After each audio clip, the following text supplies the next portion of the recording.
अस्सलाम वालेकुम वरहमतुल्लाहि वबरकातुहू। शेर नशीन बजशरीफ फरमा। मेरे भाई या जो हेलो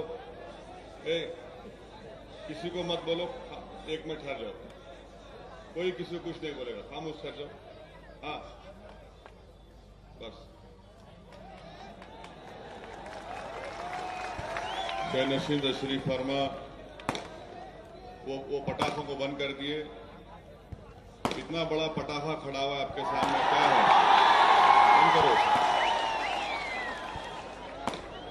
बंद करो, बंद कर दिए उसको।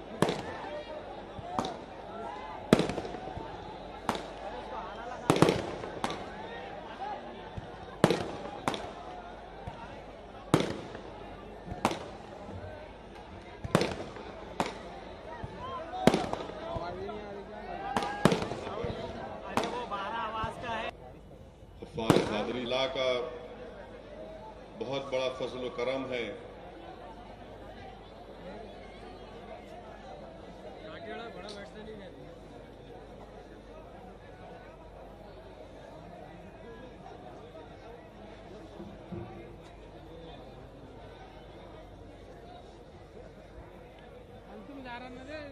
भाई थोड़ी देर सब्र करिए।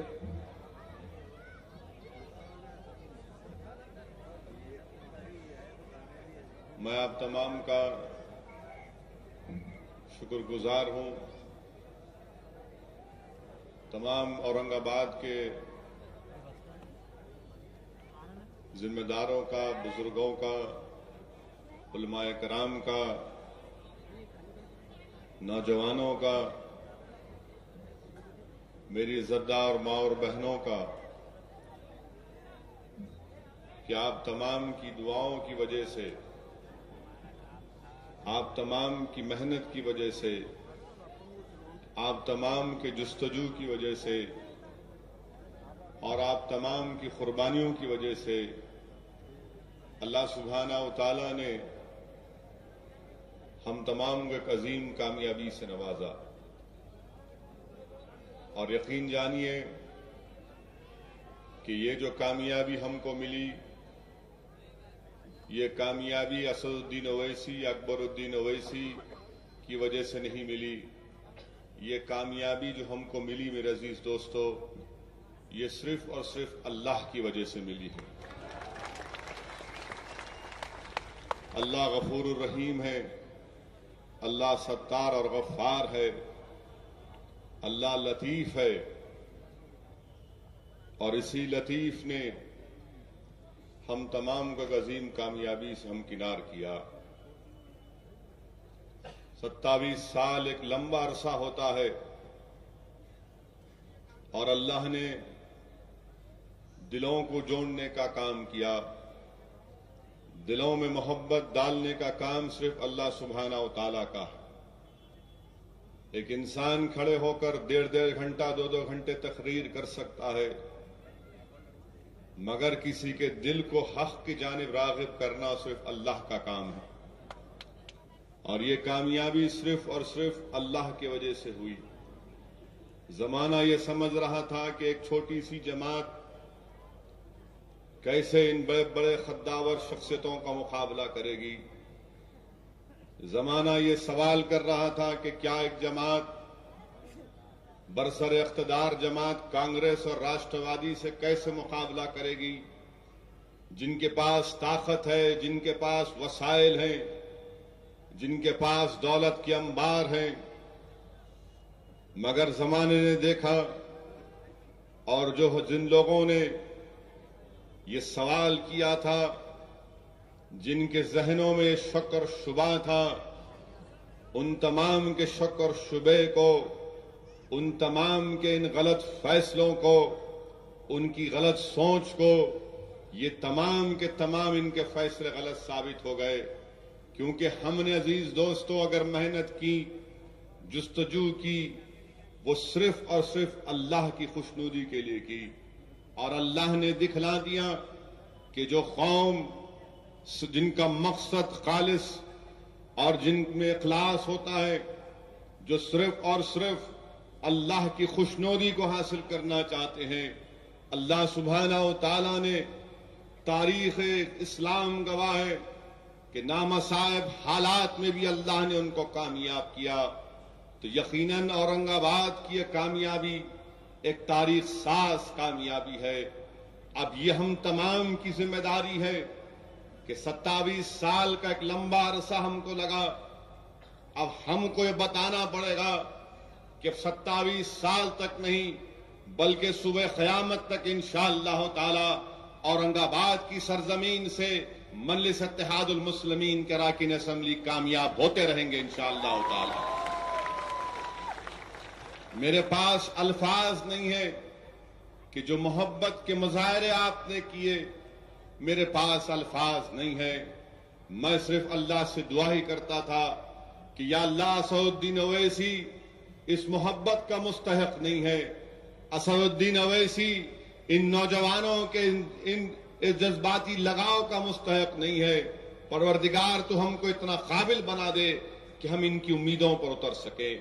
और इंशाअल्लाह ताला हम पूरी कोशिश करेंगे कि आपने जो हमसे उम्मीदें वाबस्ता की है, इंशाअल्लाह ताला हम पूरे इखलास के साथ बेनफ्स होकर जो मकसद के हमारे सामने है उस मकसद के उसूल के लिए आगे बढ़ेंगे।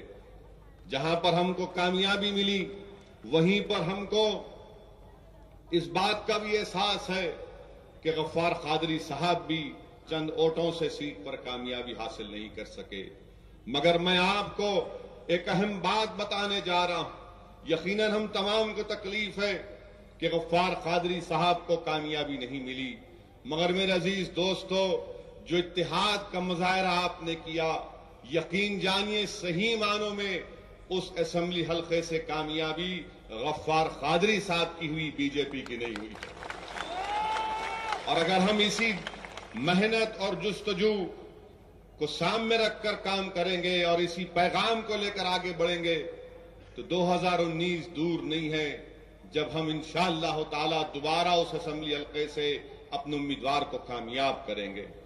मेरे अजीज दोस्तों, ये काम तो आप और हमने मिलकर किया है। अब हम तमाम की जिम्मेदारी है कि हम इसको लेकर आगे बढ़ें। हम तमाम की जिम्मेदारी है कि हम तमाम मिलकर इम्तियाज जलील को सही करें। अगर वो गलत फैसला करते हैं तो आओ बताओ उनको, अगर अच्छा करते हैं तो उनकी हिम्मत अफजाई करिए। आज एक इम्तियाज जलील नहीं कामयाब हुआ, एक वारिस पठान नहीं कामयाब हुआ, बल्कि औरंगाबाद के एक एक शख्स की कामयाबी है, चाहे वो हिंदू हो या मुसलमान हो या दलित हो। और हम बिला लिहाज मज़हब मिल्लत काम करेंगे। हम औरंगाबाद को उसका जो तारीखी मुकाम है उसको दिला कर रहेंगे इंशाअल्लाह ताला। औरंगाबाद में तरक्याती काम जो पिछले कई सालों से ठप पड़े हुए थे, पूरी लगन और एक जुस्तजू के साथ उस काम को पूरा किया जाएगा। जहां पर गफ्फार कादरी साहब की नाकामी पर हम तमाम को गम है, वहीं पर एक बोझ हमारे सीनों पर है कि गाड़े साहब कामयाब नहीं हो सके। मगर मैं मुबारकबाद देता हूं उस असेंबली के हल्के के अवाम से जिन्होंने बेलौस मोहब्बत का मुजाहरा किया और गाड़े साहब के हक में अपने वोट का इस्तेमाल किया। इंशाअल्लाह ताला एक कदम अब हमने बढ़ाया है।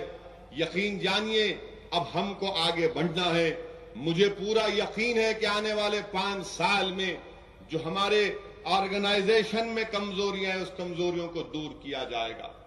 अब औरंगाबाद में मजलिस इत्तेहादुल मुस्लिमीन की जानिब से इन तीनों असेंबली हल्क़ात में हर पोलिंग बूथ के ऊपर इंशाअल्लाह ताला मजलिस इत्तेहादुल मुस्लिमीन की इब्तिदाई को कायम किया जाएगा और ये ऑर्गेनाइजेशन को कायम किया जाएगा।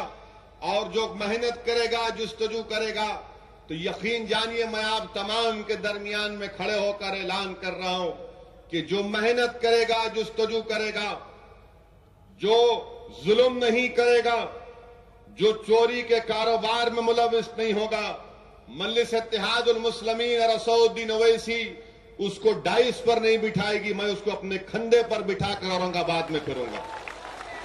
और हमको ऐसे लोगों की जरूरत है और जो लोग जिनके दिलों में ये शक और शुबा है कि अब कैसा होगा।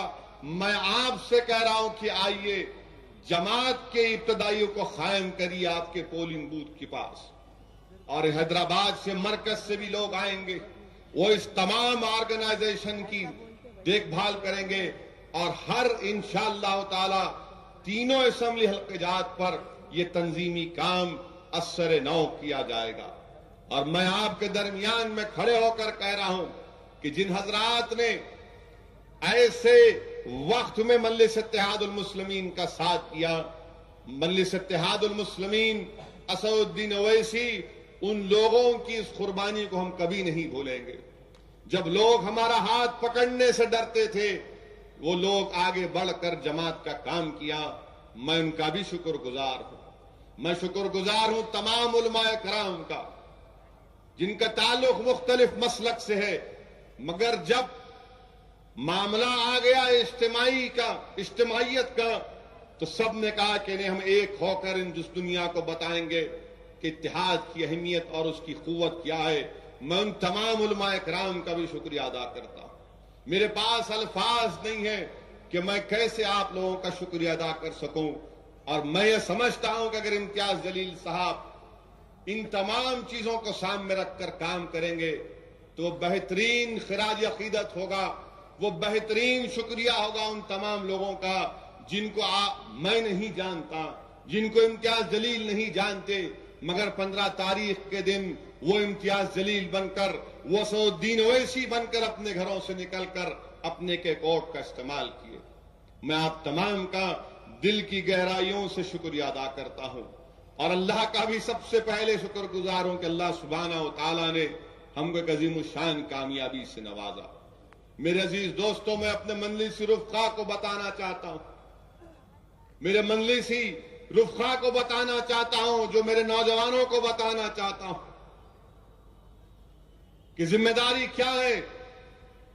मैं दुनिया को पैगाम देना चाहता हूं, मैं दावत देना चाह रहा हूं इस्लाम की उन तमाम को जो आज कह रहे हैं कि मंजिल क्या है, ये मंजिल आने से ये तमाम चीजें बढ़ेगी।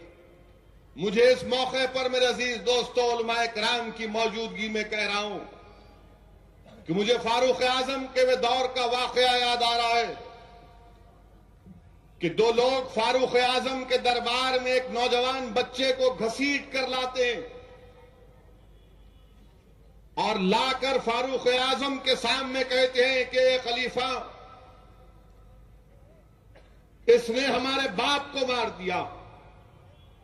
फारूक आजम के दरबार में फारूक आजम पूछते हैं उस नौजवान से, बता ये इल्जाम सही है?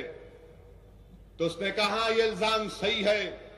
वाकया यह है कि मैं इनकी जमीन पर अपने ऊंट को चरवाता था और इनके वालिद ने एक पत्थर उठाकर मेरे ऊंट को मारा, मेरे ऊंट की आंख जाय हो गई।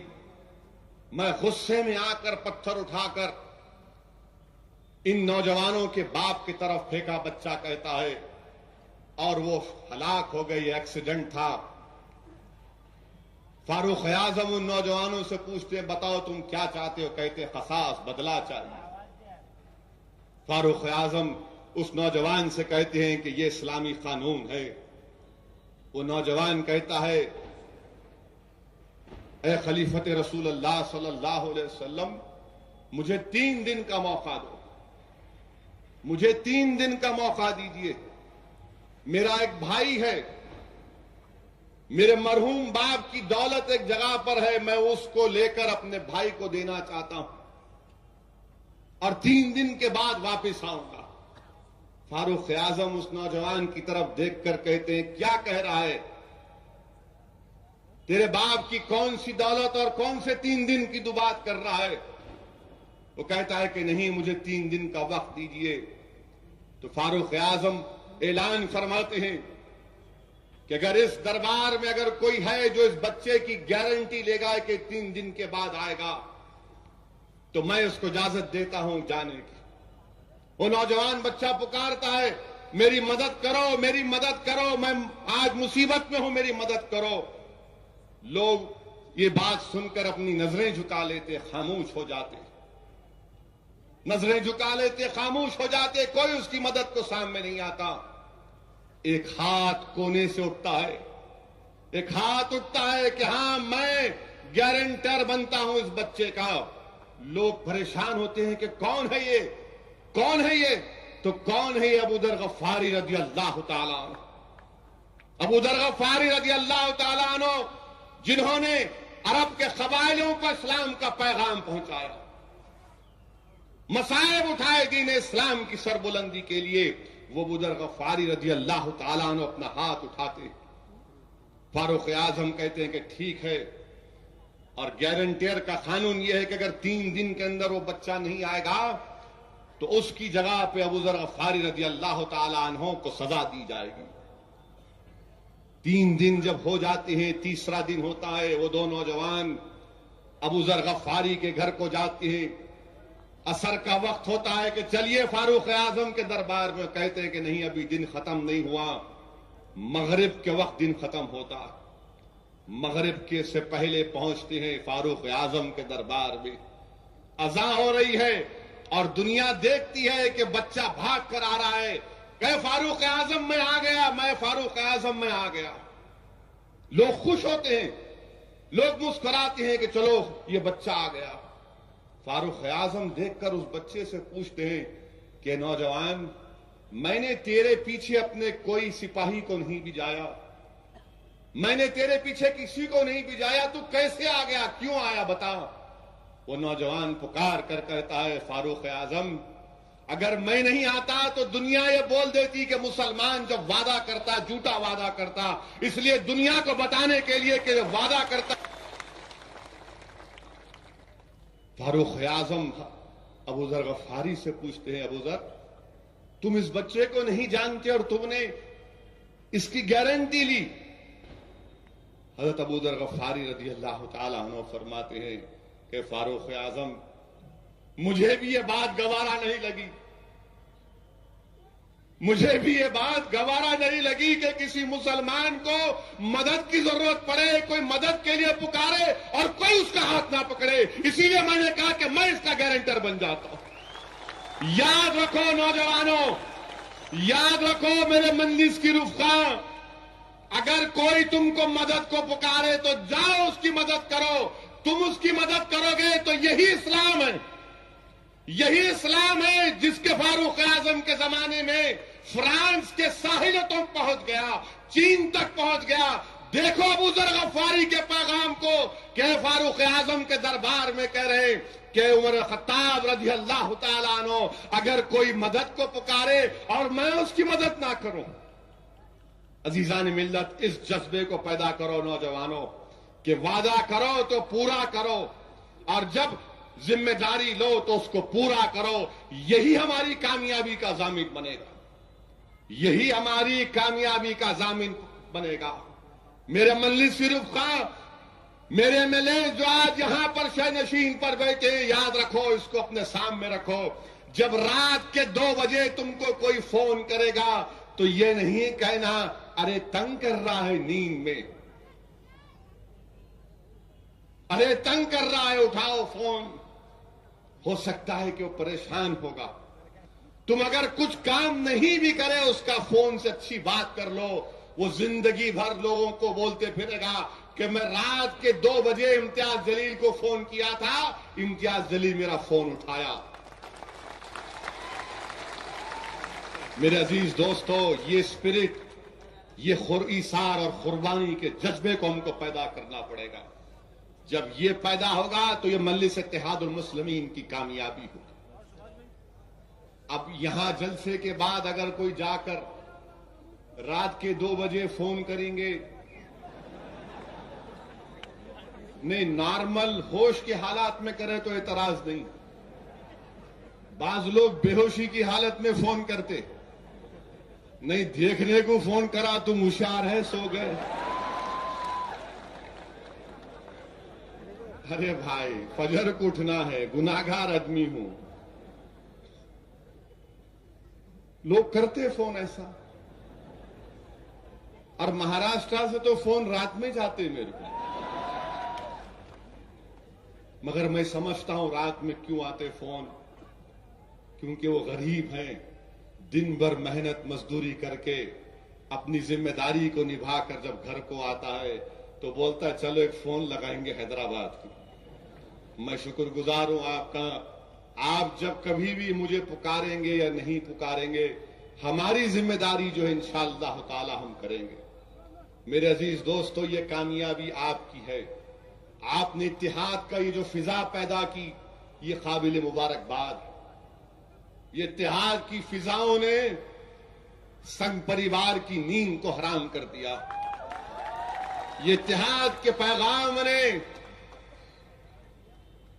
ये जज्बा, ये ठाटे मारता हुआ ये समंदर, इंसानी सरों का समंदर, ये औरंगाबाद के जज्बाती नौजवानों के वो नारे जिनमें कांग्रेस और एनसीपी ने अपनी तबाही और बर्बादी को देख लिया, आज वही जज्बे को लेकर आगे बढ़ना है। मेरे अजीज दोस्तों, होश के साथ काम करना, ये आपकी कामयाबी है। ये कोई इनफरादी शख्स की कामयाबी नहीं है। असदुद्दीन ओवैसी कैसे 56 इस दुनिया में आके चले जाएंगे, इस जमीन की ग़िज़ा बन जाएंगे, मगर याद रखो ये जो पैगाम तुमने दुनिया को दिया, इस पैगाम को पूरे महाराष्ट्र में फैलाना है, हिंदुस्तान के गली कूचों में फैलाना है। यही इत्तेहाद हमको कामयाब करेगा। यही इत्तेहाद नाइंसाफियों के दौर का खात्मा करेगा। यही इत्तेहाद उन जेलों में 9-9 साल से लोरा केस में जो बच्चे पड़े हुए हैं उनको निकालने की कामयाबी का जामिन बनेगा। यही इत्तेहाद हमको हम पैगाम देंगे फरका परस्त ताकतों को कि अब हम तुम्हारे बातों में आने वाले नहीं हैं, अब हम जाग चुके हैं। हमने इत्तेहाद की अहमियत को और उसकी खुसूसियत को, उसकी मिठास को महसूस किया। यही इत्तेहाद की कामयाबी है कि हम दोबारा यहां पर जमा। मेरे अजीज दोस्तों, जमात को मजबूत करो, असदुद्दीन ओवैसी को मजबूत मत करो, जमात को मजबूत करो। नहीं मालूम इस दुनिया में मेरा कितना वक्त है, मगर इस जमात को मजबूत करना हम तमाम की जिम्मेदारी। जमात रहेगी तो हम रहेंगे, जमात नहीं तो मैं क्या हूं। अगर मैं आज खड़ा हूं तो जमात की वजह से खड़ा हूं। मजलिस इत्तेहादुल मुस्लिमीन को मजबूत करिए, मजलिस इत्तेहादुल मुस्लिमीन को और इम्तियाज जलील, वारिस पठान की तरह नौजवानों की जरूरत है। आओ, जिम्मेदारी को निभाओ, आगे बढ़ो। मैं तुम्हारे पीछे काम करने को तैयार हूं, मैं तुम्हारे पीछे काम करने को तैयार हूं, मगर आओ जिम्मेदारी उठाओ। हम बताएंगे दुनिया को कि हम क्या कर सकते हैं। और दूसरी बात मेरे अजीज दोस्तों, कि मैं औरंगाबाद को आया, इम्तियाज जलील के ऑफिस का इनाग्रेशन किया, तो सुबह में बंबई से आया, एयरपोर्ट से बाहर निकल रहा था तो मजलिस के जिम्मेदारों को देखा, जरा शक हुआ, औरंगाबाद को आया नहीं आया। बोला ठीक है, सूबेदारी गेस्ट हाउस हो गया। फिर वहां पे शक हुआ क्या हो रहा भाई।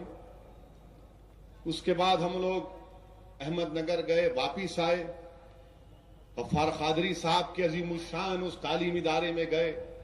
अल्लाह उसको सुबह क़यामत तक आबाद रखे। और वो बिल्डिंग ये बता रही थी कि गफ्फार कादरी को अल्लाह से कितनी मोहब्बत है। वहां पर गया, मैं ये क्या हो रहा है। फिर वहां से निकल के इम्तियाज जलील के दफ्तर को गए, इनाग्रेशन किया, तो फौरन एसीपी साहब आ गए। बोला हाँ, औरंगाबाद को आ गए।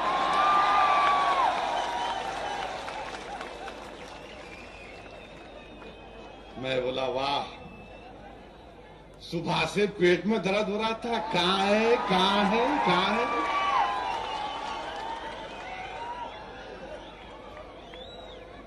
समझ में नहीं आ रहा था कहां है। Where are you, how are you.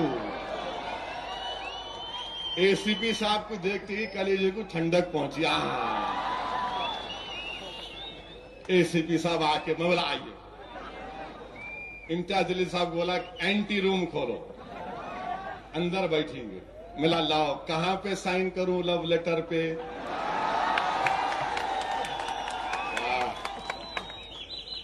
मैं शुक्रगुजार हूं पुलिस का। आपकी हमारी मोहब्बत में इजाफा होता रहेगा। आप हमको मोहब्बत के खत लिखते रहेंगे, हम उसको कबूल करते रहेंगे इंशाअल्लाह। इत्मीनान पहुंचा। अच्छा लाइए लाइए लाओ लाओ लाओ लाओ लाओ लाओ, रोकना नहीं।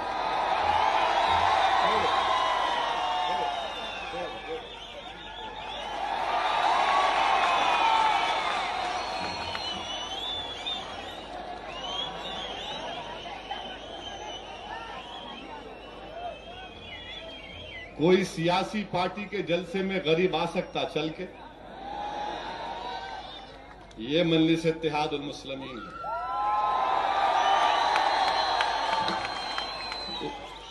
हमारे बुजुर्ग को ये बात का पूरा इत्मीनान और एतमाद था कि मैं जा सकता हूं डाइस तक। दूसरे जलसों में गए तो उन्हें वहां से रोकता, वी वी क्या है अंदर, क्या लेके आया। ऊपर से दाढ़ी वाला हरा डाल के आया तो उन्हें बोलता जलसा बर्खास्त, भगाओ इसको गाड़ी में। मेरे अजीज दोस्तों, आप बोर तो नहीं हो रहे ना बारिश हो रही बोल के? मैं तो भीगने तैयार हूं, आप भीगते? ठीक है, कंफर्मेशन ले रहा हूं मैं। मेरे को सुबह में जावेद कुरैशी बोले कि अब यहां पे वो क्या बोले, आप वो लगा देंगे, शेड लगा देंगे। बोला नहीं, अब शेड नहीं लगाना।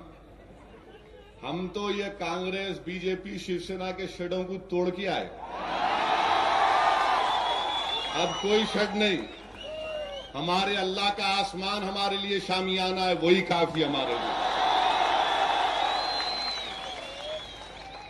मेरे अजीज दोस्तों,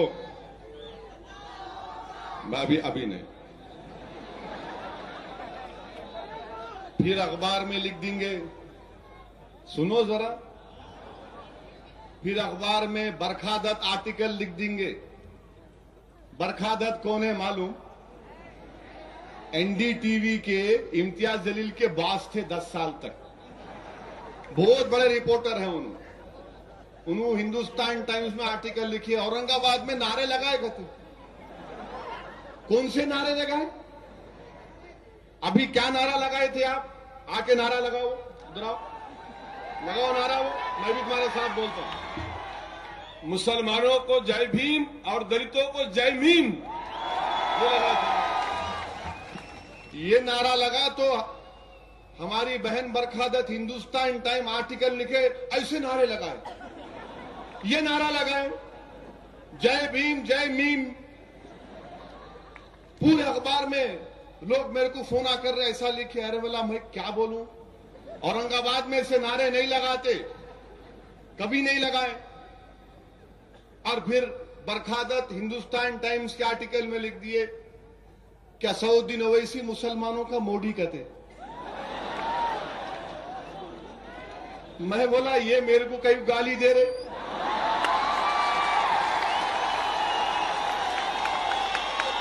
ये गाली है मेरे को। मेरा नाम असदुद्दीन ओवैसी है और मेरे हाथ के नीचे 6000 लोग तो नहीं मरे अल्हम्दुलिल्लाह। मैं तो अमन का पैगाम लेके आया हूं। मैं तो गरीबों के हुकूक को दिलाने की बात कर रहा हूं। मगर लिख दिया उन्होंने। मैं उनको एसएमएस भी करा, क्या लिखे आप, क्यों लिखे आप? मैं कहा हूं? बोला मैं मुसलमानों का लीडर भी नहीं हूं। याद रखो, आप तमाम के सामने कह रहा हूं कि मैं मुसलमानों का लीडर नहीं हूं। ना मेरी ख्वाहिश है कि मुसलमानों का या किसी का लीडर बनो। मेरी सिर्फ इतनी ख्वाहिश है कि जब मैं इस दुनिया से जाऊं, जिस हाल में जाऊं, ईमान की हालत में जाऊंगा इंशाअल्लाह ताला। जिस हाल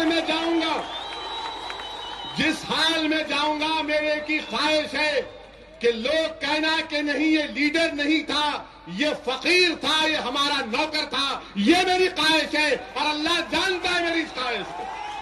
मैं तुम्हारा खायद नहीं हूं, मैं तुम्हारा फकीर हूं, मैं तुम्हारा नौकर हूं। मैं तुम्हारा नौकर हूं, मैं नौकरी करना चाहता हूं।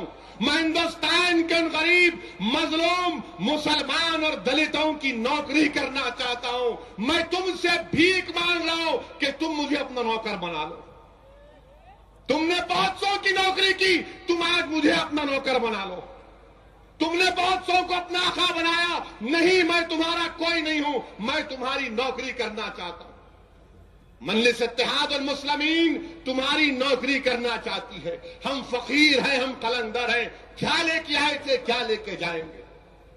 मेरे अजीज दोस्तों, ये प्रोपेगेंडा मीडिया में मजलिस कामयाब हुई। पवन खेरा एक है दिल्ली के, अरे छोड़ो बाबा, सुनो, अब उसका जवाब नहीं देना चाह रहा था मगर तुम बोले। उसका जवाब क्या है? रोज हमारे दर्शन हो रहे नहीं हो रहे? हमारे सामने लाके फोड़ रहे नारियल, फोड़।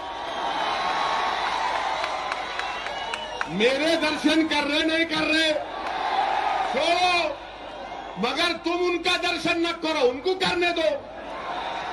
हम किसका दर्शन करते? ला इलाहा इल्लल्लाह, ये हमारा दर्शन। इन्हों हमारा दर्शन कर रहे, क्या करते करने दो। जैसा कि इन्हों बोलने से कुछ हो जाने वाला, इन्हों दिखाने से कुछ हो जाने वाला। अल्लाह है बाबू, अल्लाह है, अल्लाह गफूर रहीम है। मगर आप जो है ना, गंदगी को देखना नहीं। आपको मालूम ही नहीं गंदगी है, क्यों देखते आप? छोड़ो उसको, अच्छी चीज देखो। अच्छी चीज नहीं देख सकते तो कुरान खोलो, कुरान पढ़ो, नमाज पढ़ो। वक्त जाया मत करो ये इसमें बेकार है, टाइम कम है दुनिया में। और टाइम है तो जाके देखो अपने मोहल्ले में क्या मसाइल है, स्कूल अच्छा है ही नहीं है, कोई गरीब परेशान है क्या, जाके देखो। कोई बच्चा रो रहा तो उसका हाथ पकड़ो, कोई यतीम है तो सर पे हाथ रखो। ये काम करो, ये छोड़ो। ये इन्हों हमारा दर्शन कर रहे, करने दो इनको मालूम कि हम क्या हैं उनके। हम तो बोल रहे वेलकम करो। बहरहाल मेरे अजीज दोस्तों, लव लेटर के मुताबिक 9 बजे खत्म करना है।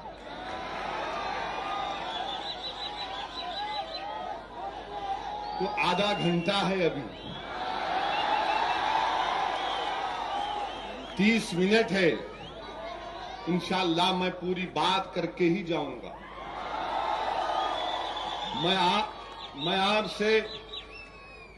मैं आपसे गुफ्तगू कर रहा था कि औरंगाबाद में इस तरह के नारे लगाए गए इम्तियाज जलील की कामयाबी के बाद। मेरे अजीज दोस्तों, मैं यहां पर नौजवानों से खास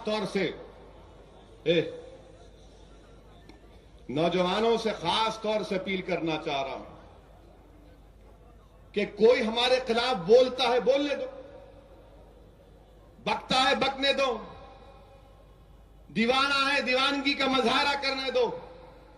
मगर इसका यह मतलब नहीं है कि हम फेसबुक पे जाके उसको भी गाली दे। नहीं मेरे भाई, हम किसी को गाली देने वाले नहीं हैं। हम किसकी उम्मत है आपको मालूम? हम मोहम्मद मुस्तफा सल्लल्लाहु अलैहि वसल्लम की उम्मत है। रसूलुल्लाह सल्लल्लाहु अलैहि वसल्लम को अल्लाह ने इख्तियार दिया था ताइफ के बाजारों में कि जिब्रील अमीन यहां के कहा था कि या रसूलल्लाह, अगर आप हुक्म फरमा दें तो इसको पहाड़ों के दरमियान में पीस दिया जाएगा। मगर रसूलुल्लाह सल्लल्लाहु अलैहि वसल्लम ने कहा कि नहीं, मैं रहमतुल आलमीन बनाकर भेजा गया हूं। हम रहमतुल आलमीन की उम्मत है। हम जमाने के लिए रहमत के मुजाहरे करेंगे, जहमत के मुजाहरे नहीं करेंगे। हम दुनिया को रहमत का पैगाम देंगे, गाली से पैगाम नहीं देंगे। कोई फेसबुक पर अगर असउद्दीन ओवैसी को गाली देता है या कुछ करता है तो ऐसा नहीं कि हम भी वैसा करें। नहीं मेरे अजीज दोस्तों, अगर किसी ने कहा कि मजलिस एंटी नेशनल है तो ये गलत है कि हमने उसकी तस्वीर लगाकर कोई और काम कर दिए। नहीं मेरे भाई, ये गलत है। ऐसा मत करो नौजवानों।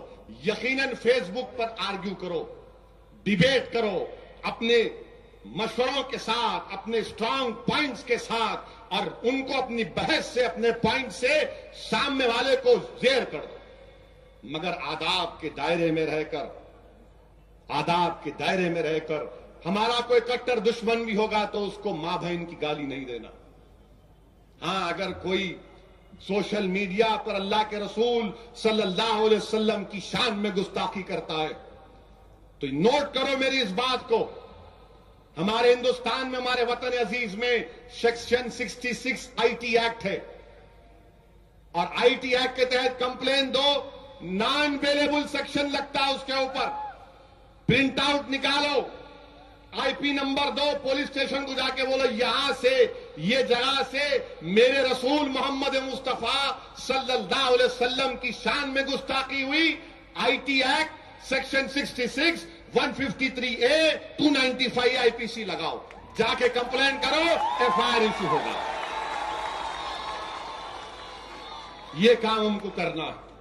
मगर ये नहीं है कि नहीं, उन्हें कुछ बोली थी, मैं भी ऐसा बोल देता हूं उसको। उन्हें बोली थी, बोलने दो, क्या करना है। उन्होंने बोलते, उनके बाप बोलते, सब बोलते, क्या फर्क पड़ा। अब तो खाली उनको हारमोनियम देने वाला हूं, गा मेरे नाम की कव्वाली प्यारे, और एक ढोल भी देंगे। अब तुम्हारा काम वही हो गया, सुबह उठते की मजलिस, असदुद्दीन ओवैसी, बीजेपी, शिवसेना, बोलो हमारे बारे में। असेंबली में वॉइस वोट से बीजेपी वालों ने एतमाद का वोट हासिल कर लिया। कांग्रेस वाले बोले ने मजलिस में साथ थी उनकी। हां, अरे पापियों, समंदर के दो किनारे एक नहीं हो सकते। जब तक हम जिंदा रहेंगे, मजलिस आरएसएस से, बीजेपी से अपना मुकाबला जमहूरी अंदाज में करते रहेगी इंशाअल्लाह ताला। ना हम ये महाराष्ट्र की बीजेपी की गवर्नमेंट की तायद करेंगे, ना हम शिवसेना अपोजिशन में उनका साथ देंगे, ना हम कांग्रेस राष्ट्रवादी के पास जाएंगे। औरंगाबाद की आवाम ने, महाराष्ट्र के दलित और मुसलमानों ने हमको वोट इसलिए दिया कि आप इन तमाम से दूर रह के अपना रास्ता तलाश करो। हम अपना रास्ता तलाश करेंगे, हम अपने मसाइल का हल उठाएंगे। कांग्रेस वाले सोशल मीडिया पे झूठ फैला दिए, और हमारे नौजवान, अरे ऐसा हुआ क्या, ऐसा करे क्या। अरे मेरा भाई, कहां करेंगे। बीजेपी वाले वॉइस वोट से पास कर लिए, संभलने नहीं आया, बोले जीत गए। अरे ये क्या बात है। ये तो ऐसा हो गया, बचपने में बच्चे खेल खेलते देखो आप, छीनम छानी, दूर जाते, उसमें दूर जाके छुप के पकड़ते। एक जना क्या करता, हाथ लगाता, मैं जीत गया। ये काम कर लिए बीजेपी वाले, हम जीत गए। ठीक है, जीते। अब जब असेंबली में मामला आएगा तो हम बताएंगे। और कांग्रेस वालों, मैं तुमसे पूछना चाह रहा हूं, तेलंगाना का जब बिल पार्लियामेंट में आया, तुम्हारी हुकूमत थी 2014 फरवरी में, मैं वाहिद रुकने पार्लियामान था जिसने 40 अमेंडमेंट्स दिए थे, 40 अमेंडमेंट्स दिए थे। तुम्हारी गवर्नमेंट थी, तुमने क्या जमहूरियत का गला नहीं घोंट दिया। मैं पुकार कर कह रहा था कि हैदराबाद जॉइंट कैपिटल नहीं बन सकता, हैदराबाद का लॉ एंड ऑर्डर नहीं दिया जा सकता गवर्नर के हाथ में। अरे कांग्रेसियों, तुमने कौन सी पार्लिमानी जमहूरियत के अख्तियार को मलूज रखा। ये तुम करते, उन्हों करते। मकोका कौन पास करे, कौन पास करे मकोका। अब हम बिल मूव करेंगे, तायद करते हैं, तायद करो, बताओ मकोका निकालो, हम बोलेंगे मकोका निकालो। याद रखो कांग्रेस राष्ट्रवादी वालों, तुम बुरी तरह एक्सपोज हो चुके हो। अब तो पवार साहिब तो स्वच्छ भारत कर रहे। वाह, कल तक मोदी साहब बोलते थे शरद पवार, अजीत पवार के बारे में मित्रों चाचा भतीजे, चाचा भतीजे, कहां गए चाचा भतीजे? चाचा भतीजे जाके बैठ गए गोद में उनके। दोनों चाचा भतीजे स्वच्छ भारत कर रहे, हर पीर को साफ करना कहते, मंडे टू मंडे क्लीन करना। उधर से हमारे मोदी साहब ट्वीट कर दिए, बहुत अच्छा किए पवार साहब। मेरे पास भी मीडिया वाले आए, आप नहीं कर रहे। मैं क्या करूं? नहीं, स्वच्छ भारत। मैं ठीक है, तुम सुबह में 6 बजे आना हैदराबाद को मेरे घर। आना तुम 6 बजे, मैं तुम्हारे साथ चलूंगा। बोले क्या करेंगे? बोला साथ चलते नहीं चलते? बोले नहीं नहीं, इतनी सुबह तो तुम कुछ करते। मैं नहीं करता हूं, आओ। मैं नहीं आए। बाद में बोले क्या करने वाले थे? मला मैं तुम्हारे को गोद में लिख जा रहा था क्या? मैं बताना ये चाह रहा था कि हिंदुस्तान के पूरे गरीब इलाकों में टॉयलेट नहीं है गरीबों के पास, दलित बस्तियों में, मुसलमानों की आबादियों में, ओबीसी के सुबह 5 बजे बेचारे लोटा लेके निकलते। मां क्यों नहीं जाते बीजेपी वाले साफ करने की? ये क्या है भाई? ये ड्रामा है। पैसे दो ना उसके लिए टॉयलेट बनाने को, 2 पैसे दो। औरंगाबाद में बोलो पूरे दलित बस्तियों में टॉयलेट बनाएंगे, 10-10 करोड़ रुपए देंगे, बनाओ। ये सही काम है। खाली झाड़ू का कट्टा लेके प्रेस वालों को बुला के फोटो खटाखट फोटो लेना, क्या है ये? ड्रामाबाजी है। और मोदी साहब, दिल साफ करो, दिल साफ करो। हमारे प्राइम मिनिस्टर मुल्क के वजीर आजम अंबानी का हॉस्पिटल के इनाग्रेशन में गए बंबई में। वहां जाकर प्राइम मिनिस्टर ने क्या कहा? मैं नहीं बोल रहा हूं, एसीपी साहब आप नोटिस दिए मेरे को, हेट स्पीच नहीं देना बोल के। हिंदू अखबार में करण थापर ने आर्टिकल लिखा और जिसमें उन्होंने इस बात का हवाला दिया, मैं तो अंगूठा छाप हूं, मेरे को क्या आता पढ़ना? थोड़ा पढ़ लिया, मैं गलती से पढ़ लिया था आर्टिकल। उसमें करण थापर ने लिखा कि प्राइम मिनिस्टर ने अपनी तकरीर में कहा कि कोई बगैर मां के भी पैदा हुआ था 6 लाख साल पहले, जब स्टेम सेल था, प्लास्टिक सर्जरी थी। मैं बोला अबा 6 लाख साल पहले हिंदुस्तान में स्टेम सेल पे भी रिसर्च हो गई थी, प्लास्टिक सर्जरी भी हो गई थी, मगर ये बात समझ में नहीं आई बुड्ढी लाइन में पानी कहीं को नहीं आ रहा। फिर है ना, देखे भूला नहीं, मैं दौरा करा था। 6 लाख साल पहले अगर स्टेम सेल रिसर्च बन गया, 6 लाख साल पहले अगर प्लास्टिक सर्जरी हो गई, तो औरंगाबाद में पीने का पानी का प्रॉब्लम क्यों है? बाइकुल्ला में एक मच्छर काटा तो डेंगू क्यों बढ़ रहा? एक मच्छर को नहीं मार सक रहे 4 लाख साल के बाद, वो 4 लाख साल पहले ये हो गया था। करण थापर ये भी लिखे कि हिंदुस्तान का कॉन्स्टिट्यूशन का आर्टिकल 51 ये बोलता है कि एक साइंटिफिक टेम्परामेंट हिंदुस्तान में हिंदुस्तानियों पैदा किया जाए। हम वजीर आजम से बोलना चाह रहे हैं, मिस्टर प्राइम मिनिस्टर, आप कौन सा साइंटिफिक टेम्परामेंट क्रिएट कर रहे हैं आप इस तरह की बात करके? और फिर जब बात आई अंबानी की, नामजद करोगे तो कैसे दबाव पर काम नहीं आएगा। इसीलिए इस मामले की इंक्वायरी के लिए सिटिंग जज को दी जाए। मैं चीफ मिनिस्टर महाराष्ट्र को उनके अल्फाज याद दिला रहा हूं। मिस्टर फडणवीस, हम आपसे मुतालबा करते कि आपने महाराष्ट्र के असेंबली में अंबानी ने जो 27 मंजिला अपनी बिल्डिंग बंबई में एक यतीम खाने पर कायम की है, मिस्टर चीफ मिनिस्टर, आप एक सिटिंग जज से इंक्वायरी कराएंगे नहीं कराएंगे, हम आपसे जानना चाहते हैं। ये कांग्रेस के विलासराव मरहूम देशमुख चीफ मिनिस्टर थे। उस वक्त मिस्टर फडणवीस ने और मिस्टर एकनाथ खडसे ने कहा था, हम ये मुतालबा कर रहे हैं कि आप वो जायदाद अंबानी की लेंगे नहीं लेंगे। लेना पड़ेगा, यस लेना पड़ेगा। अब जब असेंबली में उठाएंगे हमारे वारिस पठान, ये पठान उठाएगा तो कांग्रेस को तकलीफ क्या होगी, इन्हों नंगे हो जाएंगे वहां, क्योंकि इनके दौर में बनाई गई थी। ये मिलके बैठ के खाए, क्या खाए नहीं मालूम, मैं गलत नहीं बोल रहा हूं। आज पूरे वक्त की प्रॉपर्टीज को आपको हवाले करना पड़ेगा। ये मुसलमानों की जायदाद है। हमारे गरीबों के फलाह बहबूद की स्कीमात का आगाज कर सकते, हमारे बच्चों को पढ़ा सकते, यतीमों को पढ़ा सकते, बेवाओं की मदद कर सकते। ये एजेंडा मजलिस का है। मगर हमारे प्राइम मिनिस्टर तो वहां पे दवाखाने का इनाग्रेशन कर दिए। हम ये सवालात करेंगे।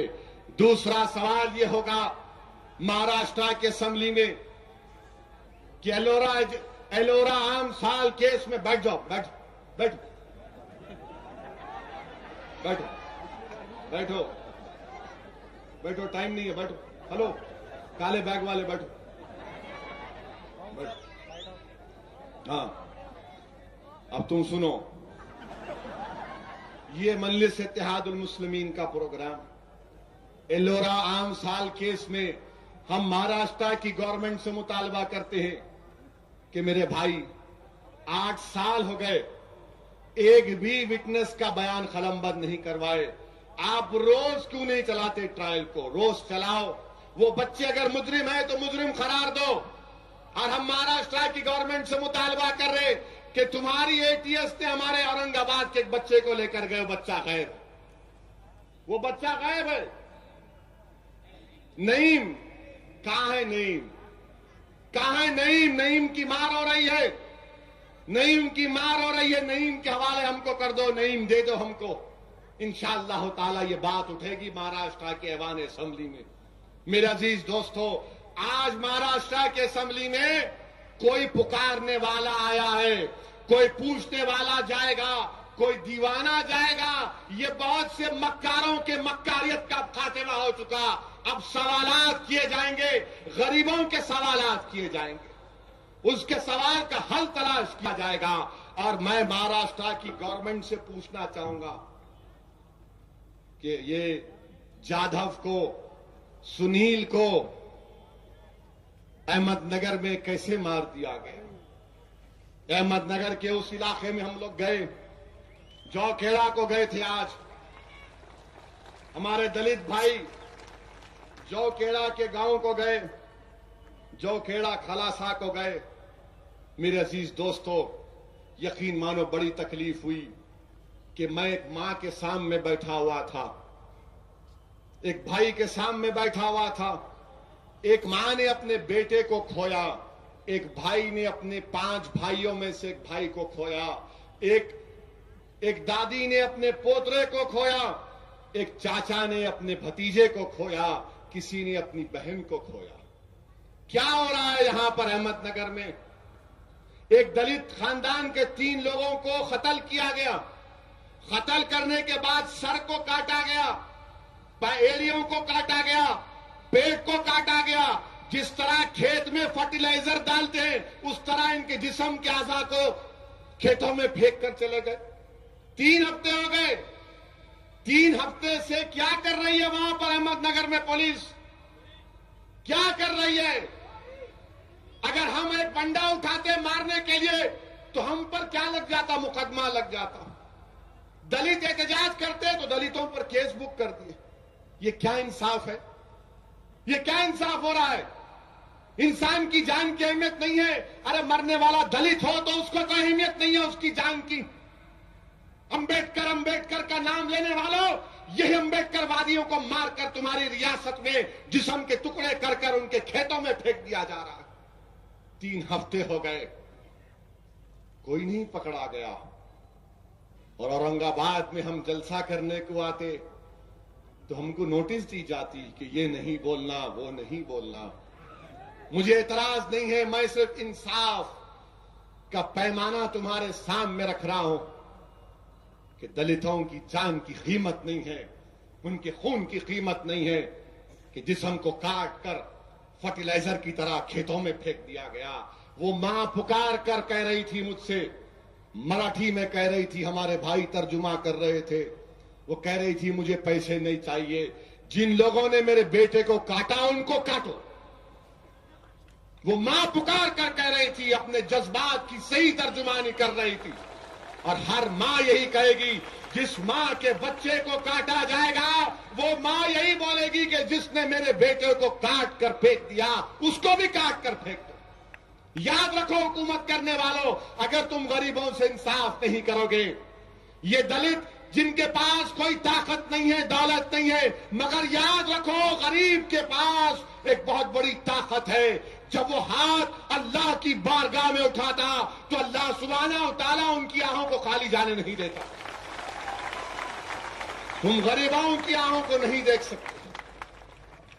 आज अगर इन दलितों से इंसाफ नहीं होगा, कल खुदा ना खास्ता ये लोग हथियार उठाएंगे तो क्या बोलेंगे आप? नक्सलाइट बोलेंगे इनको, मकोका लगा देंगे इनके ऊपर। ये इंसाफ नहीं है मेरे अजीज दोस्तों। महाराष्ट्र की हुकूमत को, बल्कि मैं तो चीफ मिनिस्टर से कहूंगा कि आप जाओ उन गरीबों के पास। अगर आपके पास टाइम रहा तो प्लीज जाओ, इसको सियासत मत करो। आप जाकर देखो कि इंसान है, हिंदुस्तान के शहरी हैं, इनको काट के फेंक दिया जा रहा इसलिए कि वो दलित हैं। ये नहीं हो सकता मेरे अजीज दोस्तों।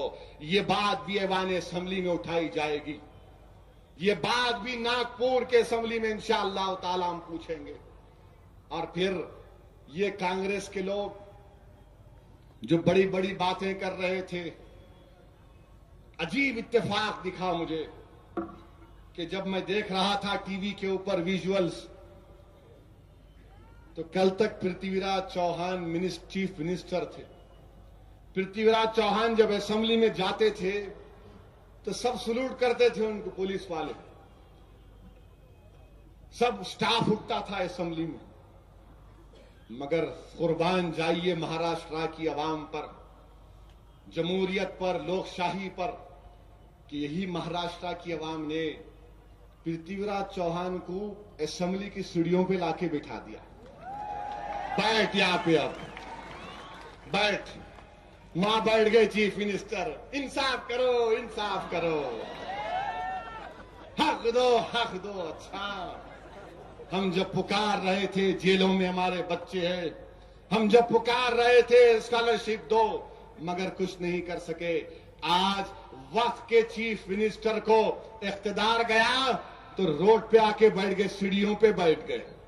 अब आगाज हुआ है, पृथ्वीराज साहब सीढ़ियों पे बैठे, अब कहां बैठेंगे देखते जाओ बात। हमको एंटी नेशनल बोलने वाले हमारे पीछे पड़ जा रहे। हम एंटी नेशनल, मजलिस की कामयाबी एंटी नेशनल की कामयाबी, हमारी तकारीर में एंटी नेशनल है। अरे क्या एंटी नेशनल है? हम क्या गूंगे हैं? हम क्या तुम्हारी जबान में बोलेंगे? तुम्हारे लीडर तकरीर करें तो पूरे लोग सो जाते, मीडिया वाले सो जाते। हम तकरीर करें तो बारिश में ही मीडिया खड़ी हुई है। देखो आप, देखो आप, मुस्कुरा रहे भी और इंतजार में बैठे हुए हैं, अब बोलता कि जब बोलता कि। मगर नहीं बोलूंगा मैं, सब बोलूंगा मगर वो नहीं बोलूंगा। वो भी बोल दूंगा मगर तुम समझेगी भी नहीं, सब बोल दिया मैं। हर बात बोलेंगे, हम मीडिया के दोस्तों से भी बोलेंगे, रिक्वेस्ट करेंगे। अरे भाई, क्या हमारे चेहरे पे भड़काऊ भाषण लिखा हुआ है? जहां जा रहे, जहां जा रहे। अच्छा, कांग्रेस वाले बोल रहे हैं दिल्ली में आ रहे, दिल्ली में आ रहे, दिल्ली में आ रहे, अब हमारे को ऐसा हो रहा। कांग्रेस वालों, मैं झारखंड नहीं गया ना, झारखंड तो नहीं लड़ रहा हूं इलेक्शन में। मैं चैलेंज कर रहा हूं तुमको, दिखाओ तुम जीत के झारखंड जाओ। छोड़ा मैं झारखंड तुम्हारे लिए, जाओ जाओ, तुम झारखंड को जाओ। मैं चैलेंज कर रहा हूं तुम्हारे सबसे बड़े लीडर को, रांची में जलसा रख लो, हमारा जलसा रख लेंगे, देख लेंगे कौन सा ग्राउंड भरता, कहां पर भरता। अभी नहीं गए तो तकलीफ हो रही इनको, गए तो क्या होता कि अल्लाह को मालूम। और इनके एक बहुत बड़े लीडर है दिग्विजय सिंह, उन्होंने बोल रहे दिल्ली में मजलिस बीजेपी करते। दिग्विजय सिंह साहब 28 मार्च को आप मेरे से मिले थे नहीं मिले थे? क्यों मिले थे बोलूं? जब मैं फिरका परस्त था, तुम्हारी जरूरत थी तो मैं तुम्हारा दोस्त, जब मैं तुम्हारे सामने सीना तान कर खड़ा हो जाता हूं तो मैं एंटी नेशनल। कौन होते हैं तुम लोग? मुझे हिंदुस्तान की नेशनलिज्म का सर्टिफिकेट देने वाले। मुझे तुम्हारे सर्टिफिकेट की जरूरत नहीं है, मुझे इस आवाम ने सर्टिफिकेट दिया, मैं इसी पर कुर्बान। अब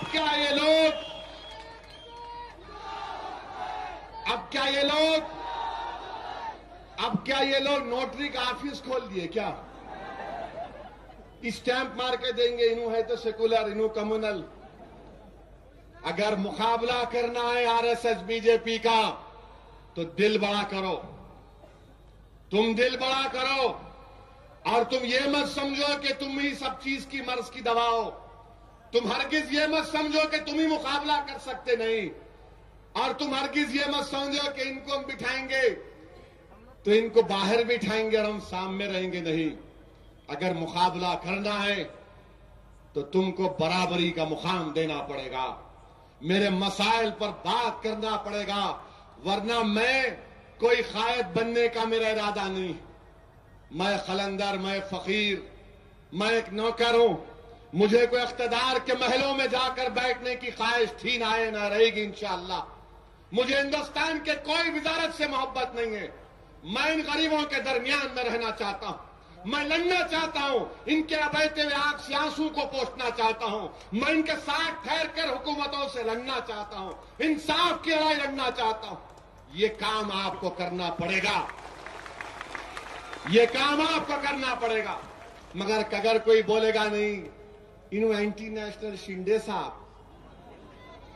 मोहतरम शिंदे साहब, आप होम मिनिस्टर थे, कोई ऐसी चीज बताइए जो मैं एंटी नेशनल हूं। क्या है बताइए? हां, मेरे चेहरे पे दाढ़ी है, सर पे टोपी है।